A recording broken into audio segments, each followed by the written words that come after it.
And I know your time is limited, and I appreciate it. I just have two questions. I want to go back a little bit. You had talked about, leaving early and everything behind that. We talked about that. But do you feel in any way that you still had work to do when you stepped down and decided you were going to retire or resign? Do you feel like you still had stuff to do, stuff to accomplish that you may not get, that you won't get accomplished?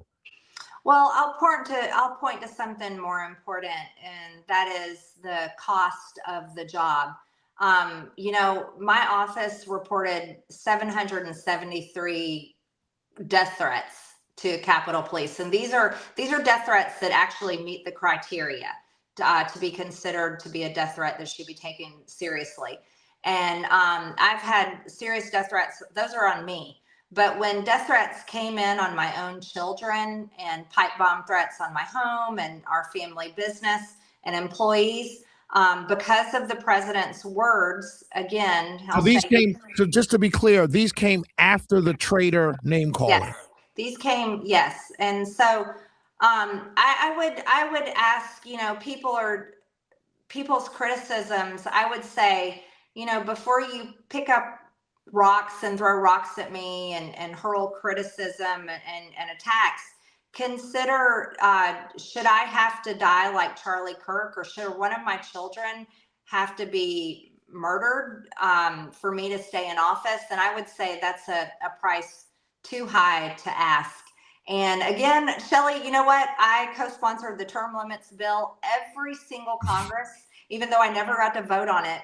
And, again, I'm sticking with my principles. I don't believe anybody should stay in Washington longer than they should. And so I think there's a lot of things people need to think about when they criticize me.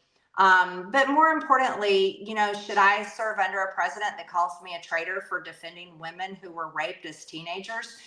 Should I serve under a president that says he's going to primary me? Should I have to fight and my poor district have to go through that in order for me to serve in Congress? And should I have to live under these death threats that come from the president's own words, a president who I supported more than any Republican in Washington, especially after January 6th? My question back to people, instead of me answering, is like, what price do I have to pay to continue to serve in this job? And I think that's really where the answer is. That's a great answer, my sister. It really is. And last question I have is, one, do I have a +1 to the wedding, and where are you registered so I can bring a gift? Shelley, God bless you. You're such a true friend. I really thank you for that. Brian and I are very excited. We haven't set a date yet, so I don't see, that's something else I got to do. I've got so many things I have to do, but you're awesome. Is it going to be a destination wedding, or is it going to be here? I have no idea. I haven't planned anything. Well, when you do, please remember Shelley's here. Like I said, you started your career when I was on in the mornings, first interview, and now at the end of your career in politics, we're ending with an interview. And so I thank you for the time together. I thank you for all the interviews you've done with me.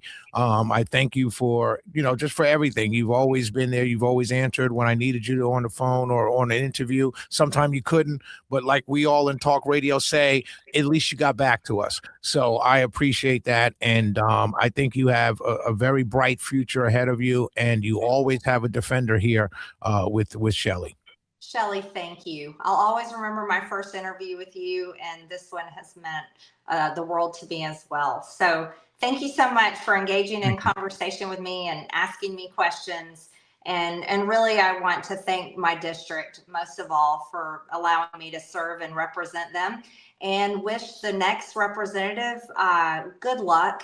And I really hope that they'll serve the district well as well. So thank you. Thank you. God bless you and your family. And when you set a date, just please, I'm at WSB Radio. I'll bring a +1. Okay. God Thank you, Shelley.